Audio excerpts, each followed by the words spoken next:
Hi there, and welcome to this tutorial for motion matching for Unity. In this tutorial, we're going to go over the theory of motion matching. We're not going to touch Unity, we're just going to look at the theory of motion matching. So why do we want to know this? Why do you need to know this? You might think it's a waste of time, the system just does it in the background. Well, I'm finding a lot of people are having trouble with the concept. Motion matching is so different from traditional animation systems that the way that we're used to thinking of animation just makes it hard to do things properly in motion matching. We've got to stop thinking about animation clips and start thinking about fluid pose data.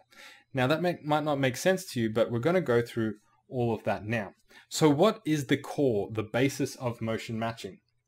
Well, the basis of motion matching is simply this. I'm drawing a timeline here, and this is an animation. So here's the start of the animation, and here's the end. And I'm just doing this with one animation for you.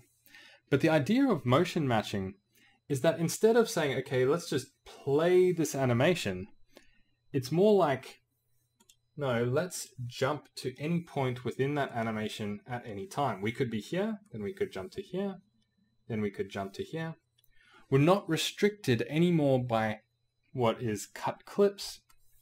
We just jump around our animations any way we want at any point in time. So how do we decide, how does the system decide, well, when do we jump? And that's where it comes down to recording and analyzing of the animations, analyzing the pose and the trajectory and matching that. And I'm going to explain all of that for you. So in essence, I've only shown one animation here, but you could have several animations or really long mocap takes that are not cut. And the system can just keep jumping, to any point within that. There's no more playing of clips. We just jump wherever we like. Okay, so I hope that part is very clear. It's very important to stop thinking about clips. I know we still set things up with clips, especially if you're using the cut clip process. But once we've set that up, we don't think about clips anymore. So let's have a look at what the pre-process phase does. How are those animations actually analyzed? So here we have our animation again. And if you remember, in the preprocessor, we set a pose interval. So that pose interval is typically around 0.05 to 0.1 seconds. So what we do in our preprocess is that at every pose interval, so at every one of those 0.05 seconds, we create a pose data. So it's like a data structure that has some data about the pose at that point in the animation, and we do it all the way along.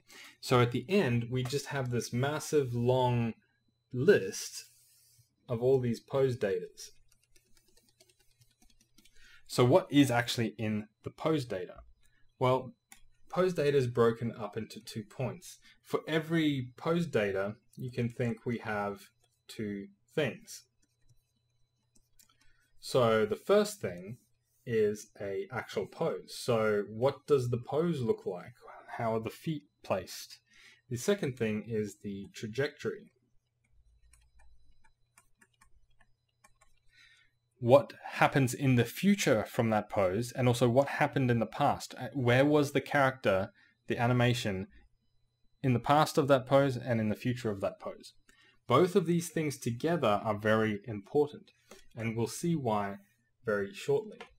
So what is actually in the pose? So let's have a look at a pose from the side. So here's a character's head, and we're going to just make a running character.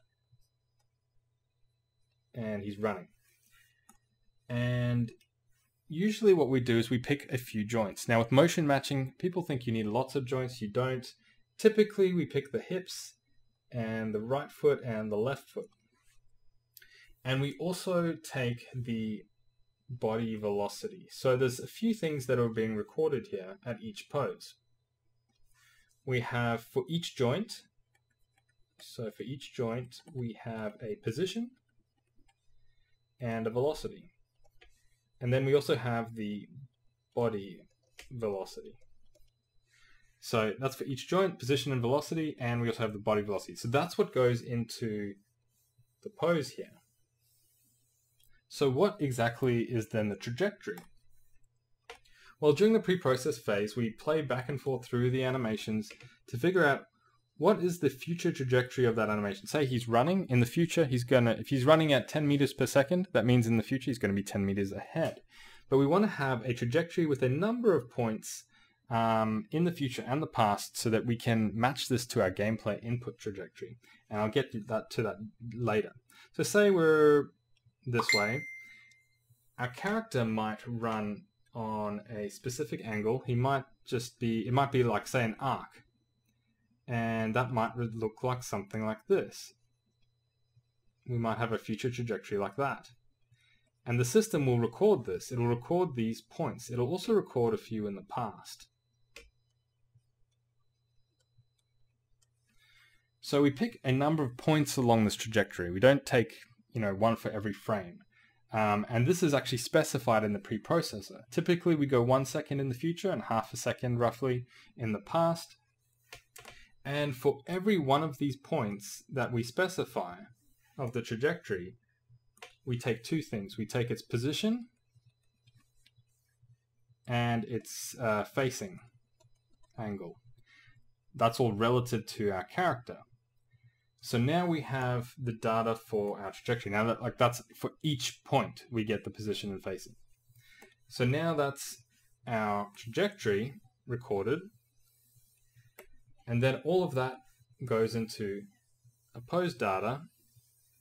And then that pose data goes into our list of poses that are sequential. So that pose comes after, is before that one, is after that one. They're all in order of the animation. So we end up with this big database of these pose datas. Now this might be a lot to take in, but stick with me. This will help you a lot with how it turns out at runtime. So now what do we actually do at runtime? We've got all this pose data. We know that we can jump to any point in our animation at any time. So how can we now use this pose data to effectively decide where to jump? Well, that's what we're going to look at now. This is the runtime side. So we've looked at this is the pre-process side of motion matching. Now we're going to look at the runtime side. So let's have a look at our character again. So here's one from the side. And he's again running.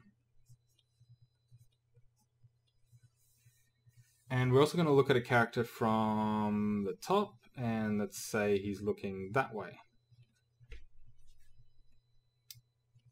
Okay, so because we are actually in this running pose, we actually can tell what the pose is.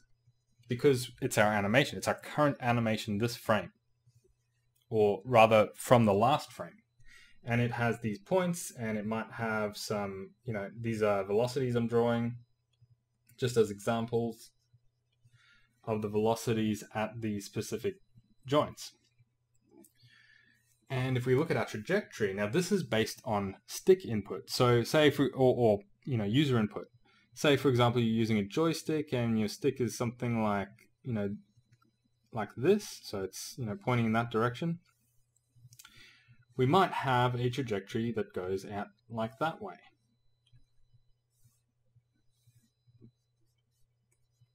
This desired trajectory is actually generated by the trajectory generator. The trajectory generator is also recording our past trajectory. Now this is different to the trajectories that we recorded. This is a trajectory that's being generated based on our gameplay. We generate this trajectory by iterating, every frame we iterate into the future, our gameplay movement code. We do it a number of times until we reach that 1 second mark. Now we have a trajectory that we can compare to our database. And we also have a pose. And I forgot to add in, we also know the body velocity because we have a current animation pose. So now, this is at the beginning of our frame. Now what we do is we go, okay, well, we had this massive database of poses. Now very quickly, using multi-threading and jobs and burst compiler, what we do is we take all this information, the desired trajectory that we generated, the pose from the last frame, and we take it to our database and say to the database, hey, which one is closest to both of these? Now, I'm not going to explain just yet how the database was going to do that, how the cost function is going to happen, but basically each one of these pose datas is going to be compared to the trajectory and the pose, the current pose and the desired trajectory, and it's going to be assigned a cost.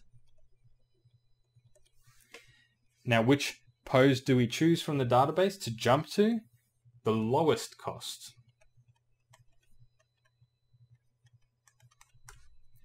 And that is how we choose which pose to jump to. The system then goes to the pose and says, okay, tell me what animation it was, what time, and there's the MXM deals with all that logic of actually, swapping in and out the animations and putting them at the right time so we are jumping in at any point in time.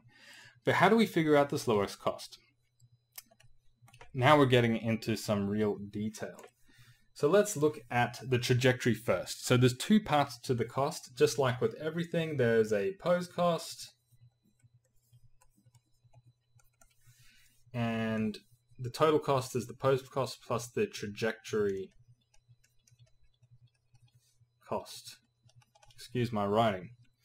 So again, we have our character here.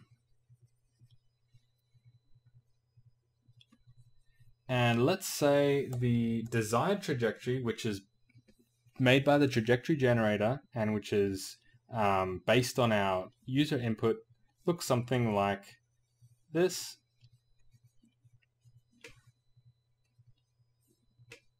So this looks like a right-turning arc animation to me.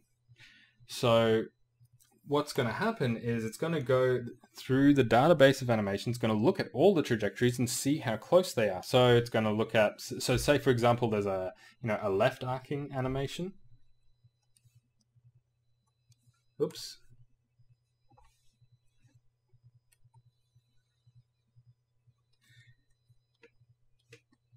Okay, there's our left arcing animation. Now, you and me can tell that these two trajectories are completely different and it shouldn't jump to this pose. However, computers don't really know that unless you're maybe using machine learning. So how do we calculate the cost? The cost is the difference. It's literally the distance between these points. It's also the sum of all the differences between all these points. These ones will be more or less the same. But it's also the sum of the angles. So if we're looking at our desired trajectory, our angles are like this, and our candidate in this case is like that. So it's also, we also add the angle here in the middle. So we plus that as well. So we add all that up. Now, of course, there's a whole bunch of multipliers and stuff, and that all comes down to calibration. I won't go into that, but this is basically how it's chosen. So the system's going to find this, and it's going to add these together, and it's going to be a really high cost. And of course, if we have a really high cost, it's not going to be chosen. It's going to choose the lowest cost. So let's have a look at another animation. So we're done. We've calculated the cost of that trajectory. Now, obviously, this is being done a lot of times. I'm only just showing you two examples here. Let's say the actual closest animation looks something like this. It's not exactly on, but it's pretty close. In this case, our cost is going to be very small. It's just from here to here, here to here, here to here. And let's just say hypothetically that is the closest trajectory. It's going to have a very small cost. So that's trajectory covered. Now pose is actually really similar as well. So as before, we had our running character, and let's look at two poses that are candidates, so possible poses in the database that we're looking at. There's obviously thousands of possible ones. We're only going to look at 2. So let's say there's one like this.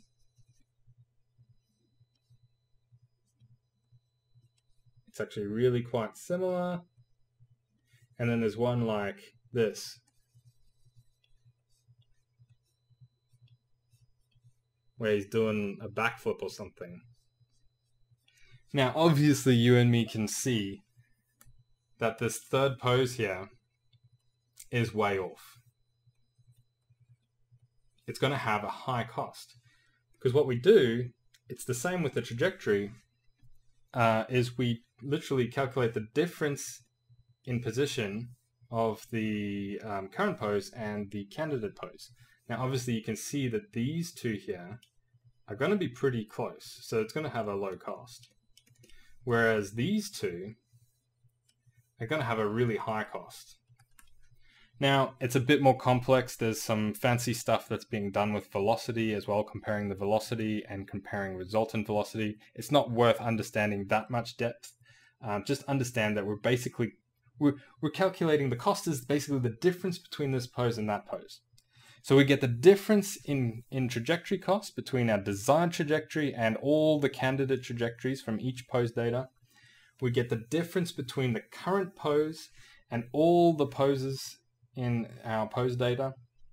And then we add them together and we get our total cost. And as I said, the minimum cost pose wins. Now, there's obviously a lot more going on here. If the minimum pose cost is, literally the next pose, then we just keep playing the animation. We don't swap or anything like that. And there's a lot of stuff going on there. But understanding this, we can now see that, well, how do we know it should take a right arc? Well, because our trajectory has a right arc. How do we know if it should do a fast acceleration, running acceleration, or a slow acceleration? Well, we need to configure our trajectory generator to move quickly by changing its responsiveness, or slower if we want a slow acceleration. Whatever you input, obviously the pose is automatic because it's meant to flow, but the trajectory we can control. And however we make the trajectory to behave is what is the behavior that's going to be matched with motion matching. Now, I haven't obviously gone into tags. There's plenty of other tutorials about that. I just wanted to cover the base theory of motion matching here. So here's the one last thing that I want to leave with. And that is that we've been talking about these two parts the whole time. So this pose and this trajectory. Now, what is the significance of this? Now, previously we don't really have much control over the pose because it's just whatever was the pose in the previous frame. However, the trajectory, we're literally generating this green trajectory via our gameplay. So we're in complete control of the trajectory. So if you think about it, our pose is actually all about fluid animation. Fluid animation. And our trajectory is all about responsive.